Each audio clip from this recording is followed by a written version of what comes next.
If you're in need of a pick-me-up right now, then you're in luck, because I'm going to be talking all things conviction with Merrin Dungey today.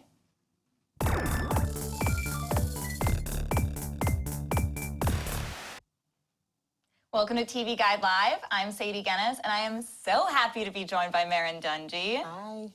And if you have questions for Merrin, please tweet them at TV Guide or leave them in the comments below.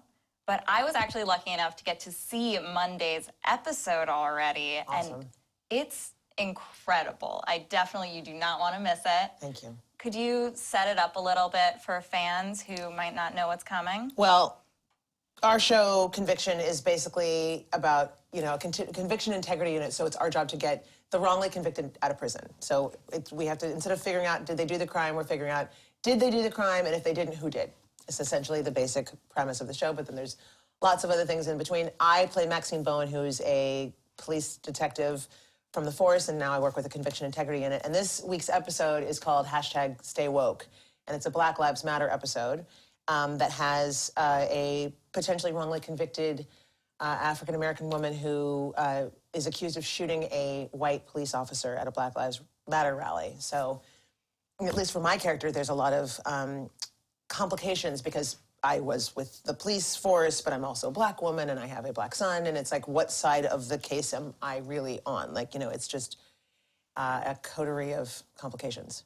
Yeah, at the beginning of the episode, everyone really takes a strong stance on this case, except Maxine. So how does she sort of try and reconcile all these different aspects of her identity as a former cop, as a mother, as a Black woman? Like, what is that struggle like for her? Well, it's complicated,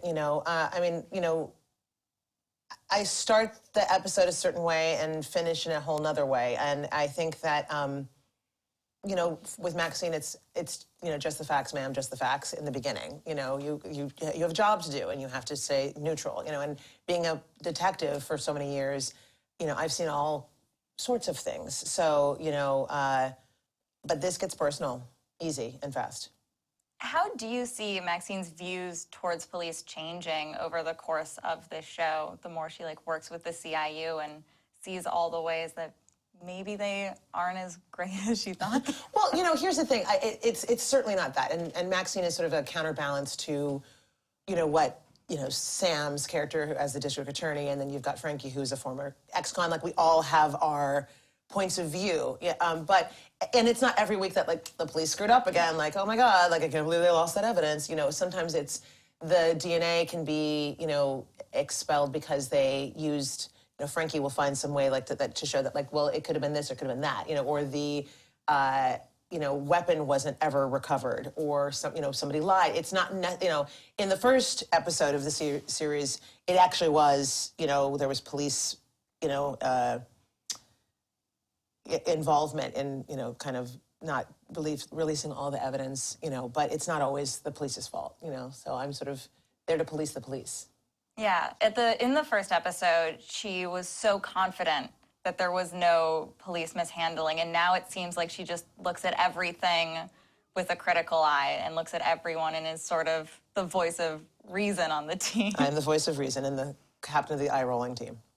And one thing I really liked about this episode is that it really highlighted a spectrum of perspectives on the issue, not just Black Lives Matter or the All Lives Matter movement. You really get sort of a discussion and get to see the in-between perspectives. Well, life is shades of gray, and I think that what's great as an artist and an actor and a writer and it's our job to shine lights on the parts of society that are not necessarily comfortable to talk about. And I think that this can always just, it's our job to bring it into, to pick the scab, and I hope that this, adds to the conversation. We're not here to solve it, we're not here to fix it, we're here to talk about it and more than anything to not ignore what's happening, because it's happening and it's real, and race relations are at an all-time, high with what's happening with the police and what's happening in our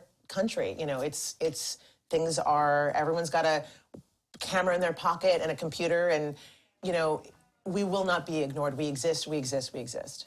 How do you feel this episode might play differently now that we know who's going to be the next president of the United States?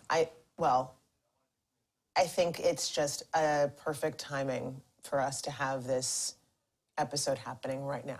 I mean, that was, somebody put that on my wall. We exist, we exist, we exist the other day. And it's true. We, as the African Americans and as the Latinos and as the, LGBTQ, we will not be ignored. We will not be buried. We will not be, we are seen. And I understand that everyone needs to be seen. Everyone, there are issues out there, but you can't build a wall and pretend we're not there. Do you think there is any responsibility for sort of like entertainment media to educate viewers and not shy away from issues like this? Well, here's the thing. It's not about education. Like, I'm not here to say like, hey, you guys, like, this isn't like I said, we're not trying to, we can't solve the problem, but we're not going to ignore the problem. And I think that that's what's great about Conviction is that it's a very extremely diverse group of actors, all colors, shapes, sizes.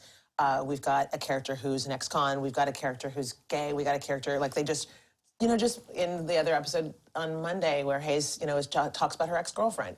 She's bisexual. It's just, and it's just laid out just there. It's just a part of canon. It's just a part of who she is. And it's not a very special episode of Conviction where Hayes says, and I had my Twitter feed exploded when that happened. It was just nice to just, oh my God, oh wow. Like, we actually have 2 gay characters, so we have 3, we have 2.5, so it's just, our job is to reflect society. I think we are a part of the America, I see, and we are doing stories that are ripped out of the headlines. So, that's part of our job is to just sort of, talk about it. It doesn't have to, we may not be able to fix it, but we're not going to not talk about it. Every week the show is really peeling back more and more layers of these characters. So what might we be learning about Maxine and what aspects of her life will we sort of dig into in the episodes ahead? Well, this episode sort of kicks a door open. You get to really get a more personal view of Maxine. It's not just, simple. It's just an open door for her. And you say more of her father, played by Nigel, and you hear more about her son. And she's been sober now, so it starts to pick at the fabric of who she is, and that starts to unravel a little bit as the season unfolds. And ABC did announce that at the moment, at least, there are no plans to do more than 13 episodes at this time. So right. They got a full schedule, ABC, but we are doing a nice tight 13, and they're really excited about this program because it's something that they don't have, procedural, and it's sort of a non-traditional procedural. So I know that they are. We were ordered for 13. We're going to do all 13, and that's super exciting. And we have a lot of fans, so it's. I hope that they stick around and get to see more of what happens. Will the finale leave things open-ended for a potential second season, or will it? Yeah, definitely. Right. And your sister is president of ABC, so yes. When it comes to delivering news like this, do you get like a heads-up call? Like, how does that work? No, not really, because she has a job to do, so it's not her job to. I mean, like, we're very close, but she's a good secret keeper about things, So when I kept bugging her, so do you think we're gonna get? Did we get picked up originally? Like when the pilot happened, like, what do you think? Do you think it's gonna work? She was like, I love the pilot. It's really great. We got a lot of great pilot. She just keeps it pretty. Mum's the word. Yeah. So she doesn't. When I got the part, she did send me a little email, a little text of exclamation points. That's and I sweet. said, what's going on? She goes, I think that somebody likes your show. Somebody thinks you're really great for that part. But other than that, she doesn't. She's a really, really tight-lipped lady, which is why she's good at her job.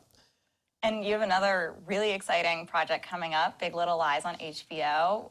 What was it like getting to work with Reese Witherspoon and Nicole Kidman?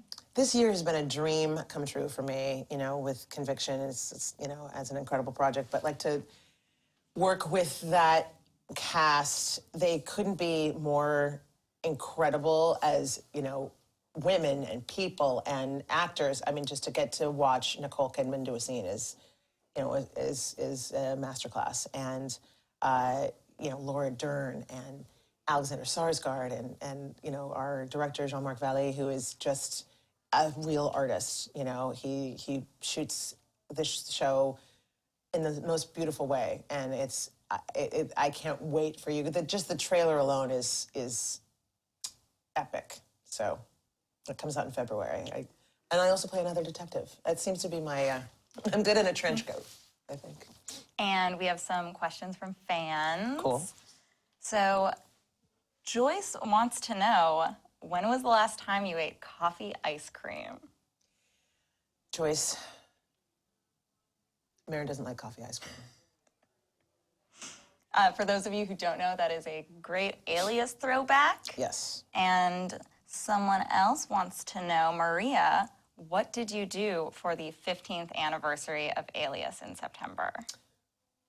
What did I do? I did. There was a couple of interviews that I did because people wanted to talk about it. But I'm so proud. I couldn't believe it was 15 years. Like, that made me sit back and go, #old. But no, I still see David Andrews every once in a while, and Kevin Weissman and I went to college together, so it's always nice to stay in touch with them. And Jen, we had a little thing not too long ago, conversation. I'm so proud of that show. And there's not a day that goes by that somebody doesn't tweet me something or say something about how much they love that. So it's really great.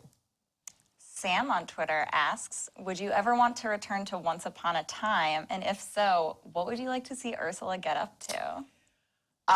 Of course, I'd go back to the show because it was the most fun I've had as an actor. Because when do you get to wear a corset and crazy wig and the most beautiful gowns that they build and pretend to look at dragons, and fight somebody with your fake tentacles? I would go back in a heartbeat. And you know what I'd like to do? I'd like to see more Queens of Darkness time with Queen Lana. It would be we didn't. I don't think we touched.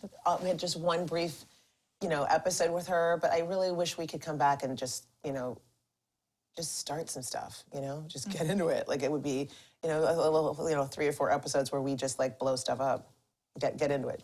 I'd watch that. Would you? I would watch that. Definitely. I would watch that. I mean, there was a movement for a while of a Queens of Darkness spinoff. That, they were like, oh my God, that'd be amazing, and it would be really super fun.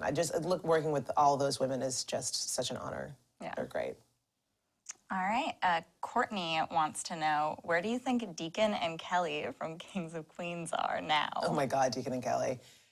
They are still somewhere in Queens raising their teenagers, I would think. Those kids would be I think they're still happy and good. And following up on that, Wesley wants to know, would you and Victor Williams want to make an appearance on Kevin Can Wait? Oh, I'd love it. That would be amazing. That would be delicious. I'd love to work with those guys again. All right. Thank you so much for joining me. This was such a pleasure. Thank you. Thanks, guys. And definitely tune in to Conviction on Monday on ABC at 9/8 Central.